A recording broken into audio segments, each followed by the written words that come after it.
नमो अरुहन्ताणं नमो सिद्धाणं नमो आयर्याणं नमो वज्रायाणं नमो लोय सवसाहुणं। बोलिए देवादिदेव 1008 मूलनायक श्री नेमीनाथ भगवान की, नेमीनाथ भगवान की, परोपकारी आचार्य भगवंत विद्यासागर जी महामुनिराज की।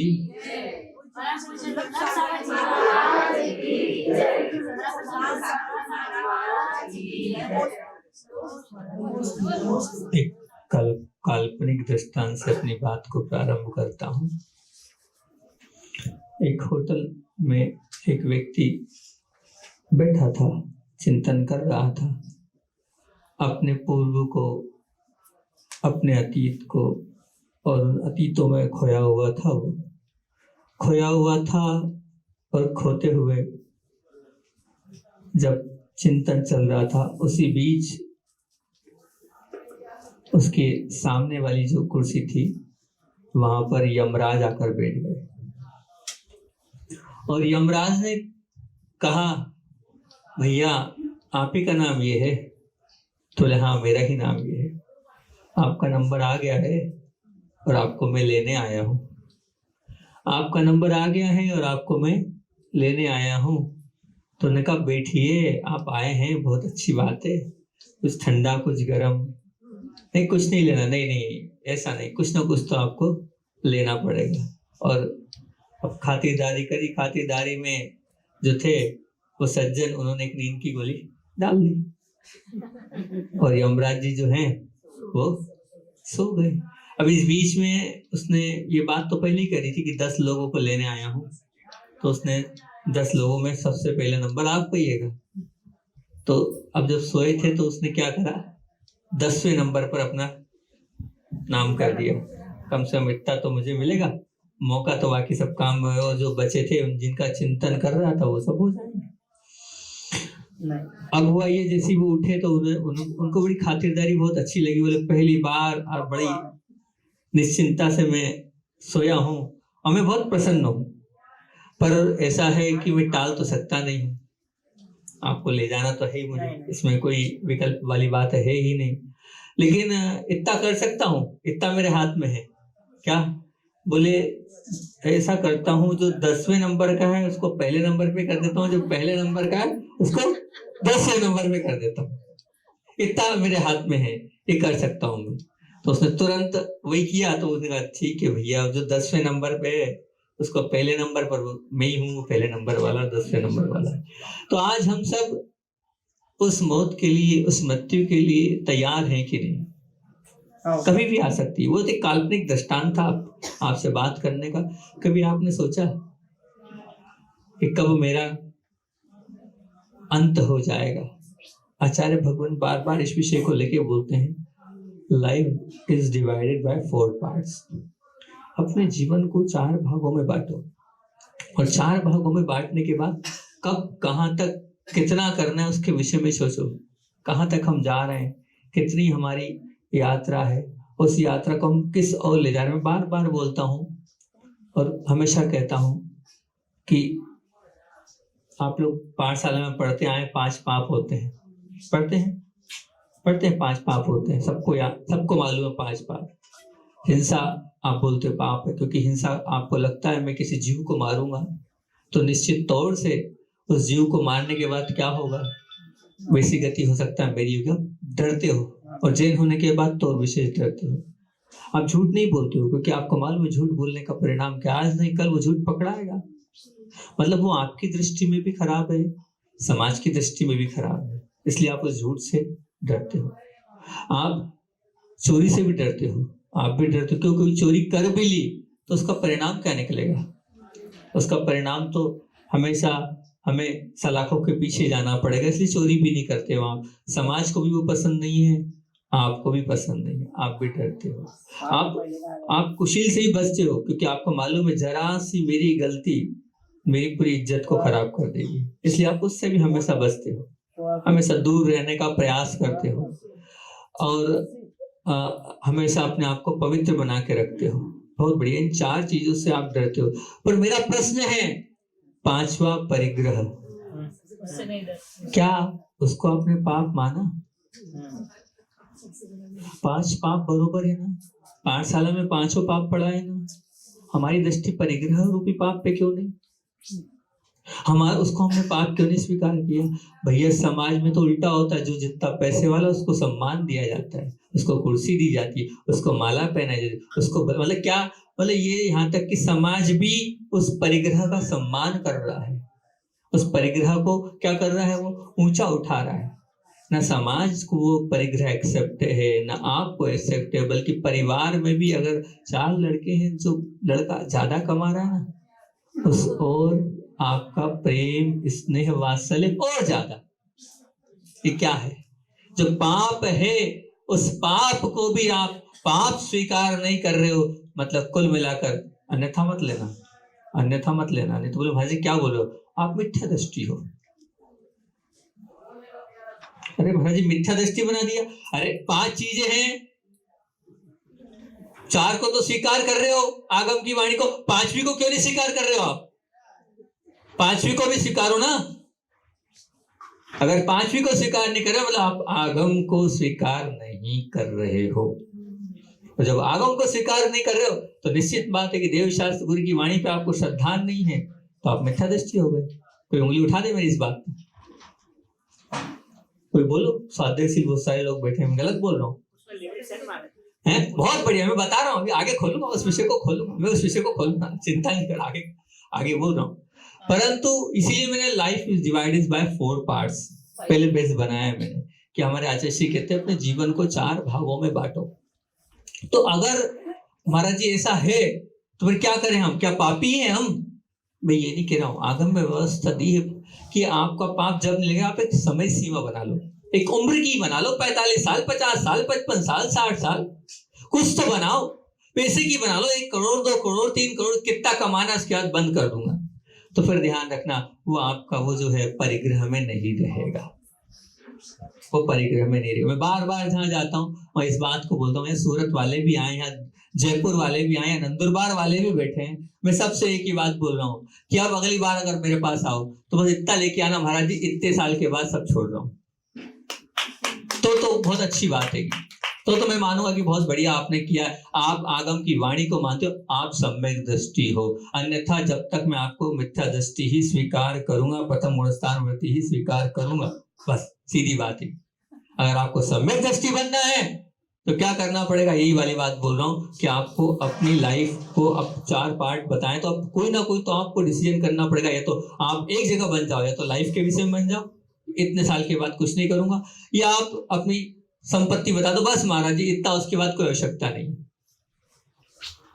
करो। लेकिन आप तो बहुत अच्छी बात है, ये दृष्टांत इसीलिए दिया है, आप सब लोग उस उम्र की पड़ाव पर है, कोई काम नहीं है आपको। जितने यहाँ लोग बैठे हैं लगभग सभी उस पड़ाव वाले लोग यहाँ बैठे जिनको कोई मतलब नहीं। अब आपको सूरज जाने की पड़ी है, अरे यहाँ रहो ना, दर्शन का लाभ लो, खूब अच्छे से आहार दान का लाभ लो, लेकिन नहीं, आप तो आए और आपको भगना है। केयर करो। केयर किसका करना है? Care of the time, time का केयर करो। आपके पास वो जीवन में वो समय मिला है, उस समय को आप कितना बहुमूल्य मानते हो? आप दिन भर में विचार करना कि आप दिन भर में कितना समय सदुपयोग में लगा रहे हो। आप दिन भर मोबाइल में लगे हो, आप दिन भर संपत्ति में कितना समय, संपत्ति के लिए कितना समय। आप भगवान महावीर के अनुयायी हो, भगवान महावीर को मानने वाले हो। भगवान महावीर ने अपने जीवन में अपने लिए कितना दिया और बाहर कितना दिया, उन्होंने भी सब किया है, ऐसा नहीं कि नहीं किया है, लेकिन करने के बाद उन्होंने वो सब कुछ भी किया है। तो आप वो कब करोगे? भगवान महावीर को तो मान रहे हो, पर वो कब करोगे? आपकी आगे तक की पीढ़ी खा ले इतना सबके पास है, जितने लोग बैठे हैं सबके पास है, फिर भी दुकान दुकान, पैसा पैसा, कब तक की ये दौड़? बोलो नंदुरबार वालों, कब तक करोगे ये? फोन पे लगे थे, अभी देख रहा था तो मेरा चिंतन पूरा बदल गया। कुछ देना और था, उनके फोन को देख के भाव ही बदल गए मेरे। मैं कुछ और सोच के आया, कुछ और बात करने बैठा था, लेकिन उनके फोन को देखकर मेरे भाव बदल गए और मैंने ये विषय दे दिया। होता ना कि लोग बैठते तो कुछ का कुछ हो जाता है। मैं देख रहा था वो पीछे से ये बोल रहे थे रुको रुको रुको रुको, मैंने कहा लगे हैं परिक्रमा में यहाँ बैठे बैठे भी। ये ठीक है, वो कर्तव्य है। अभी आप गृहस्थ अवस्था में हो, आपने खुद ने कहा तो आप समय सीमा बना लो हमारी कि महाराज जी इतने समय के बाद मैं निर्विकल्प हो जाऊंगा। तो आप अगर सच्चे भक्त और सच्चे सम्यक दृष्टि कहलाओगे तब प्रतिमाधारी कहलाओगे आप। खुली बात है, इसलिए मैंने बड़े जोर से कह दिया आप मिथ्या दृष्टि हो। कह दिया कोई उंगली उठाना तो उठा लो, क्योंकि आप 4 को मान रहे हो, 5वें को नहीं मान रहे हो। आप तो मुझे लॉजिक दो, तो 4 को पाप माना है, आप भी मान रहे हो, समाज भी मान रहे, सब मान रहे, 5वें को पाप क्यों नहीं स्वीकार कर रहे? 5वें को ही पाप स्वीकार करो। अगर समय सीमा बना लोगे तो मैं उसको पाप नहीं मानूंगा, उसको बिल्कुल भी नहीं मानूंगा। क्योंकि आप तो ये बताओ, मैं आपसे बात पूछता हूँ, पैसा बढ़ने से क्या आपका कभी प्रेम बढ़ा है?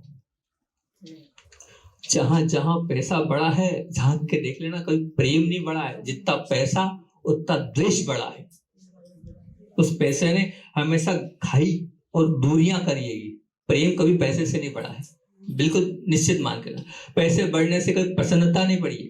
जो जितना पैसे वाला है वो लग रहा है, लेकिन अंदर से झांक के देखना, वो कोई प्रसन्न नहीं रहेगा, वो कभी प्रसन्न नहीं रह सकता। न है, हम बहुत बड़े बड़े पैसे वाले लोग आते हैं, मिलते हैं, बैठते हैं और वो अंदर का दुख दर्द बताते हैं, तब लगता है। मैं फिर याद आ गई एक बात, तो नेमावर की बात है। नेमावर में आचार्य भगवान के पास बैठा था और आपके वहीं से, मतलब शायद सूरत के ही वो रहने वाले हैं, राजा भाई नहीं, मतलब यानी कि वो जो ओम प्रकाश जी ना, उनकी कोई रिलेशन वाले थे, वो बंबई में रहते हैं। तो वो बहुत बड़े बिल्डर है। हाँ, वो जो भी बहुत बड़े बिल्डर है, वो इतने बड़े बिल्डर हैं कि मतलब उनका कहना था कि अधिकतर कॉलोनीज, अधिकतर जमीन बंबई की उनकी थी। और वो, मैं आचार्य जी के जस्ट बाजू में बैठा था और वो निवेदन ये कर रहे थे, आचार्य जी मैं बहुत टेंशन में हूँ। जो व्यक्ति अरबपति है, करोड़पति है वो, और बंबई के वो जो कौन लेके आया था उनको, जो बंबई के वो है ना कमिश्नर है, कमिश्नर है, जो मुंबई के कमिश्नर है, गवारे क्या ऐसे से महाराष्ट्र, हाँ दिलीप जी, बिल्कुल महाराज जी, घेवारे जी, वो लेके आए थे उनको, दिलीप जी घेवारे उनको लेके आए थे और अच्छा इसी से चर्चा करा रहे थे। तो वो एक बात बोल रहे थे, मुझे इतना टेंशन है कि इतना सब कुछ होने के बावजूद भी मुझे ये लगता है कब मुझे कोई छूट नहीं कर दे। 4 लोग मेरे साथ चलते, इतनी संपदा है, लेकिन डर है। अब बताओ वो पैसा क्या दे रहा है?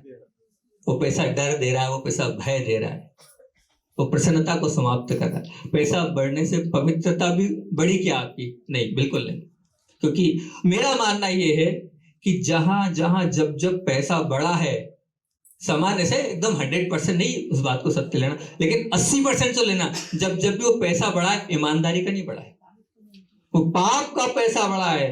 वो किसी को आप ये मान के चलना कि जो आपके टैक्स भरने थे आपने वो नहीं भरे हैं, उससे पैसा भरा है। आपने 2 नंबर का कमाया, उससे पैसा। 1 नंबर में आप कितने पैसे वाले, मुश्किल हो 10-20% लोग होंगे जो उससे बने होंगे। मैं पाटनी जी आदि का नहीं बोल रहा, तो अभी आप दे दोगे ये फिर भी, लेकिन मोस्टली 80% लोग। तो वो जो पैसा है, वो जो पाप का पैसा है, क्या आप जहाँ पाप और पवित्रता एक साथ रह सकती है क्या? नहीं रह सकती। पवित्रता और पाप एक जगह ना रही है और ना रहेगी, ध्यान रखना। इसलिए आप संपत्ति का व्यय आप देखकर करते हो। तो बहुत अच्छा प्रश्न आपसे कर रहा हूं, अपने आप से इस प्रश्न को करना जो प्रश्न मैं आपसे कर रहा हूं। संपत्ति का व्यय आप देखकर करते हो, पर आप बताओ समय का व्यय आप देखकर करते हो? समय का व्यय आप देखकर करते हो? जो व्यक्ति समय, जबकि संपत्ति से कीमती समय है, जो समय एक बार चला गया वो 3 काल में नहीं आने वाला।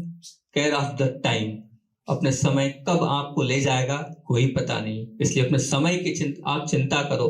जो समय के विषय में सोचता है, वो ये मान के चलना वो अपने आने वाले जीवन को बहुत उत्कृष्ट और महान बनाता है।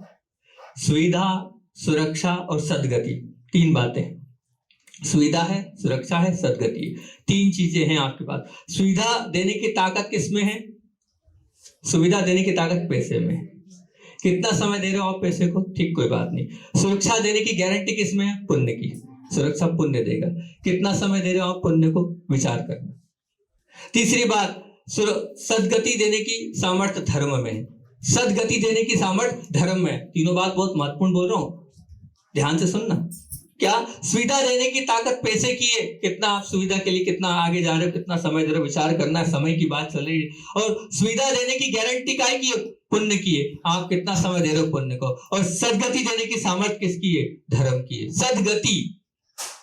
सदगति देने की सामर्थ्य धर्म की है। आप धर्म को कितना समय दे रहे हो, विचार करना है। तीन चीजें हैं आपके पास, धर्म, पैसा और पुण्य। ध्यान रखना, आप पुण्य, सुविधा तो आपको मिल जाएगी। पुण्य से जो है, वो कितना पैसा था इंदिरा गांधी के पास, कैसी मौत हुई। कितना पैसा था राजीव गांधी के पास। मैं ऐसे लोगों का नाम इसलिए बता रहा हूं क्योंकि पूरे लोग जानते हैं। उन्हीं लोगों का उदाहरण दो जिनको सब जानते हैं, बाकी किसी और का दूंगा तो हम नहीं जानते। सब कुछ था, लेकिन क्या था, वो बच पाए। सुरक्षा देने की गारंटी काहे की, और बच पाए? नहीं बच पाए, बिल्कुल नहीं बच। हाँ, जेड सिक्योरिटी, बिल्कुल। पुण्य और पैसा ऐसा नहीं जो चाहिए, परंतु ऐसा पुण्य और पैसा ऐसा नहीं चाहिए जो हमें परमात्मा से दूर करे। किससे दूर करे? परमात्मा से दूर करे। ऐसा पुण्य और पैसा हमारे लिए जीवन में कोई काम करे, वो हमारे जीवन को कभी आगे बढ़ा नहीं सकता है। तो केयर ऑफ द टाइम। और दूसरी बात, care of the relation. Care of the relation, relation से तात्पर्य है, आपने विचार किया, कभी सोचा कि हमारे रिलेशन कैसे हैं, हमारे एक दूसरे के साथ व्यवहार कैसे हैं, और हम जो रिलेशन बना रहे हैं उस रिलेशन से सामने वाला संतुष्ट हुआ कि नहीं। मैं एक बहुत अच्छा प्रश्न आपसे करता हूं, और प्रश्न क्या, छोटा सा एक दृष्टांत है। उस दृष्टांत में एक परिवार है, एक सासू माँ है। वो सासू माँ 20 साल से बेड रेस्ट पे है, और बहू है उसकी सेवा कर रही है। एक बड़ी बहू जो बहुत सेवा कर रही है, इतनी सेवा कि सब कुछ। अब बेड रेस्ट से समझ आप कैसी सेवा होती है, तो आप सब समझदार हैं क्या क्या करना पड़ता है उसमें। शायद ही होगी यहाँ की कोई ऐसी महिला जो ऐसी सेवा करने के लिए तैयार हो। पैसा वाली नौकरानी लगा देगी, सब हाथ से कर रही है। सब हाथ से करने के बाद डॉक्टर ने बोल दिया अब ज्यादा समय नहीं है इनका, कुछ ही समय बचा है। जब कुछ समय बचा तो बेटे और बहू दोनों के दोनों माँ के पास आए, और माँ को मालूम था मेरा कुछ समय बचा है। माँ को मालूम है मेरा कुछ समय बचा है। बहुत ध्यान से सुनना, बहुत अच्छी बात बताने जा रहा हूं आपको। मैं एकदम सत्य घटना बता रहा हूं जो मैंने पढ़ी है। जो सासू माँ अब रो रही है, बहू भी रो रही है, और बहू ने रोते रोते ये कहा, वो बेटे ने कहा, बोले माँ कोई अंतिम इच्छा हो तो बताओ। तो माँ बोलती है बेटा जो मेरी अंतिम इच्छा वो तुम पूरा नहीं कर सकते। तो बोले मैं सब कुछ भेज दूंगा, पर माँ तू बता तेरी इच्छा क्या है, तेरी जो हार्दिक इच्छा होगी वो पूरा मैं करूंगी। बहू भी बोलती है और बेटा भी बोलता है सब कुछ चला जाए, पर माँ आप अपनी अंतिम इच्छा बोलो। बोले नहीं कर सकते तुम, 3 काल में नहीं कर सकते, जो मेरी अंतिम इच्छा वो कभी पूरा नहीं कर सकते। बोले नहीं माँ आपको बताना पड़ेगा, सुनना है मेरी अंतिम इच्छा क्या है। बोले सुनना है मेरी अंतिम इच्छा क्या है। बोले हाँ क्या है। बोले मेरी अंतिम इच्छा ये है कि अगला जन्म मेरा हो तो ये जो बहू है ना, ये जो बहू है, क्या बनूं इसकी मैं?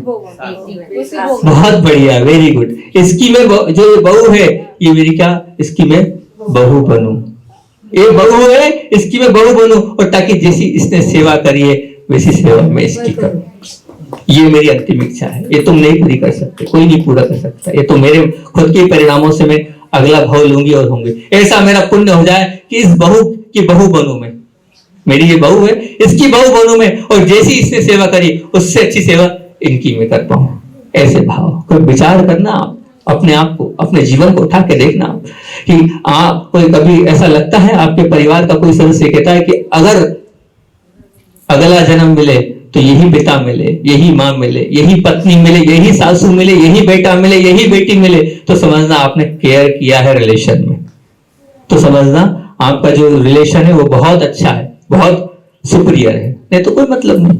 जीवन तो सब जी रहे हैं, वो पशु पक्षी भी जीवन जी रहे हैं, पर आपका जीवन जब महान होगा जब वो लोग ये बात कहें, वो लोग इस बात को कहें कि हाँ अगले जन्म में यही माँ मिले, यही बेटा मिले। विचार करना कभी कोई है ऐसा कि आपका बेटा बोले, ये बोल सके बड़े गर्व के साथ कि हाँ हमेशा यही पिता मेरे लिए मिले, हमेशा यही माँ मेरे लिए मिले, तो समझना आपने अपने जीवन में बहुत अच्छा किया है। और आपका जीवन जीना केयर ऑफ द रिलेशन, आपका जीवन रिलेशन बहुत अच्छे आपके बनते चले जा रहे हैं, आगे बढ़ते चले जा रहे हैं, बहुत अच्छे होते चले जा रहे हैं, है कि नहीं? बताओ, है कोई ऐसा? है कोई बोले यहाँ पर बैठा इतने लोगों में से? कोई नहीं है, कोई भी नहीं है। ये माँ बाप ने जो आध्यात्मिक ज्ञान दिया वो अलग बात है, लेकिन भाव क्या है कि यही मिले, ये भाव होने चाहिए। तो केयर ऑफ द रिलेशन, एक और अच्छी बात बताता हूँ, रिलेशन की बात चल रही है आज हर घर में, समय अपना हो रहा है, हर घर में हर माता पिता की एक इच्छा होती है कि मेरी बेटी कहाँ जाए, ऐसे घर में जाए जहां ज्यादा हेडक नहीं हो, जहां टेंशन नहीं हो, छोटा परिवार, सुखी परिवार। मुंबई की एक लड़की है, हाँ सासू ने तो और अच्छा, ससुर ने तो और अच्छा, हेडक ही नहीं। आज हर माता पिता की यही एक थिंकिंग, एक सोच है।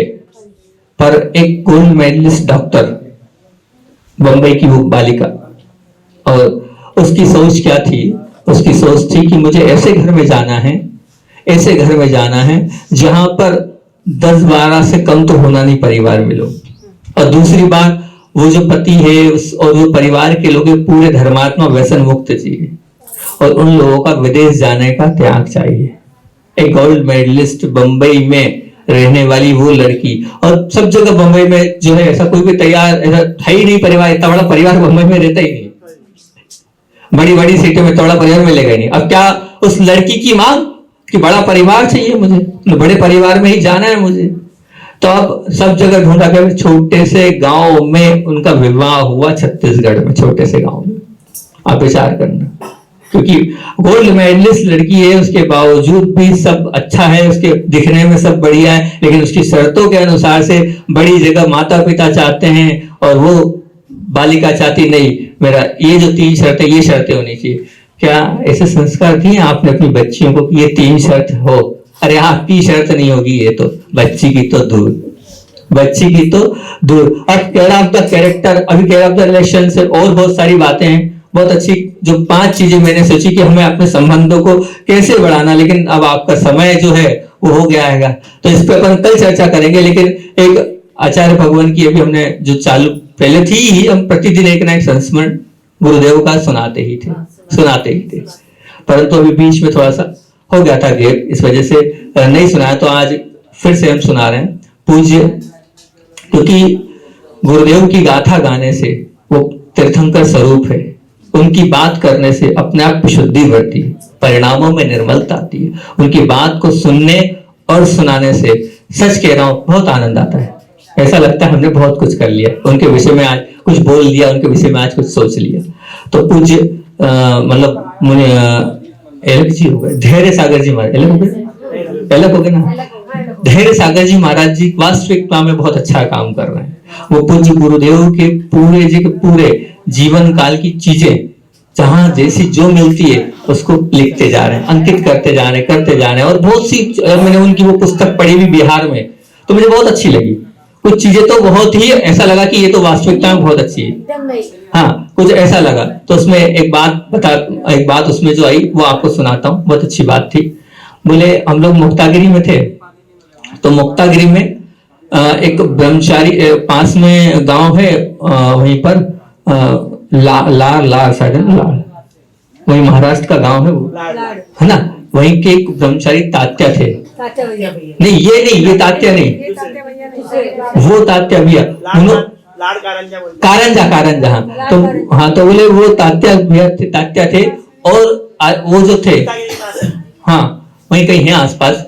तो उन्होंने जो सुनाया वो आपको सुना रहा हूँ। उन्होंने फिर महाराज जी को सुनाया होगा कि आचार्य भगवंत जो थे वो मतलब बहुत छोटे थे, और उस छोटी उम्र में बाहुबली करके क्षेत्र सतलगा से 30 किलोमीटर की दूरी पर, उस 30 किलोमीटर की दूरी पर जो क्षेत्र था वहां समुद्रभद्र मुनि महाराज थे, वो वहां पर चतुर्मास और वहां पर रहे होंगे।